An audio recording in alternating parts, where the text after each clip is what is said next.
Hey, good afternoon everyone, Trackman 44 here.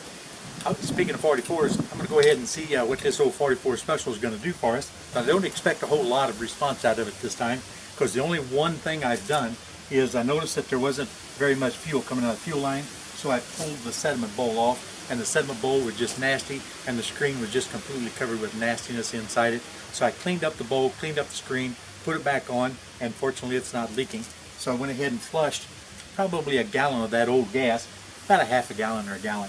Then I put about 2 gallons of fresh gas in on top of that little bit at the bottom. And the tank itself is pretty rusted, which is why I went ahead and thought I could trust this sediment bolt to catch the majority of it to see if this thing will pop off. Now, I've not touched anything on the carburetor at all, except for taking the fuel line off, flushing, and putting the fuel line back on. I've not taken anything apart, so I don't even know if it's going to get past the float. So we're just going to turn the key on. Oh, I put a good 12-volt battery in to kind of give her a little bit of a spin, and banking on the fact that it's converted over to a 1-wire Delco, it's more than likely going to be negative ground. I connected it up negative ground with the battery. So, like I said, we're just going to see what's going to happen, and if I don't get any kind of fire whatsoever, have to pull the distributor cap and take a look at the points. So hey, let's see what happens. It's in neutral, for sure in neutral. The choke cable is froze plumb up. If I'm going to have to choke it, well, I may as well do this. I'm going to remove the choke cable off of the choke linkage so I can actually choke it down here by pulling the cable, because from here all the way up to the little knob is froze up solid.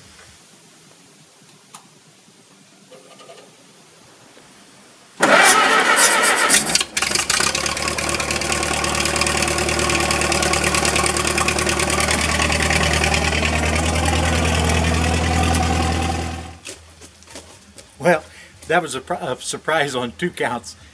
First off, I did not expect it to fire. Definitely didn't expect it to fire that easily. But boy, that boy wasn't lying whenever he told me that there was some kind of a hydraulic leak under the seat last time he used it. If you can see me, I am actually covered in hydraulic oil. I've got it sprayed completely out of the tractor all the way up on the gooseneck for that D15 setting. Before I shut it down, well, I jerked the camera out of the way, of course, but before I shut it down, I went and looked, and I think the housing might be split, or there's a gasket blown on the assembly components of the control valve under the seat. Let's take a look at his oil. Okay, now that I got most of the oil off of my face and off my arms, take a look at the ground here. All the way up to the front of the tractor, all the way back up underneath the seat.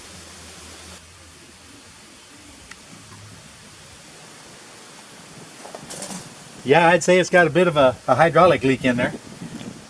Well, we're going to have to get in there a little bit closer and see where it's at, because obviously I can't drive it around like this. That was obviously quite the surprise to myself. I did not expect it to fire up. I really did not think it was going to go. But at any rate, give me something else to take a look at. But what little bit I ran it, I only ran it about 60 seconds or so. Dang, that motor sounds good, and there was no smoke or anything coming out of it, and it fired right up. As soon as we got gas through the carburetor, it fired right up. So I am really happy with that. This hydraulic, be a minor problem. Well, now that we got the situation somewhat under control, let's try that again. Hopefully I won't get splattered this time.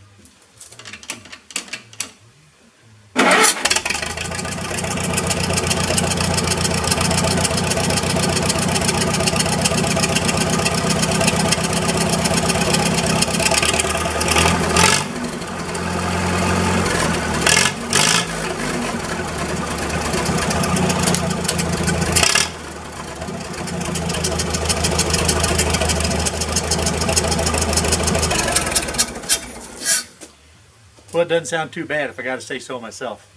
Now we got to fix the oil issue. That's it for this one here.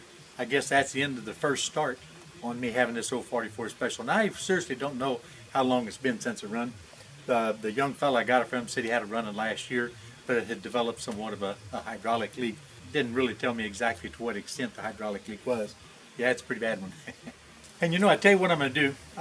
Because it's summertime and I'm just so crazy busy, I don't have time to really get into real in-depth detail with this guy here, you know, going through it like I would in the wintertime.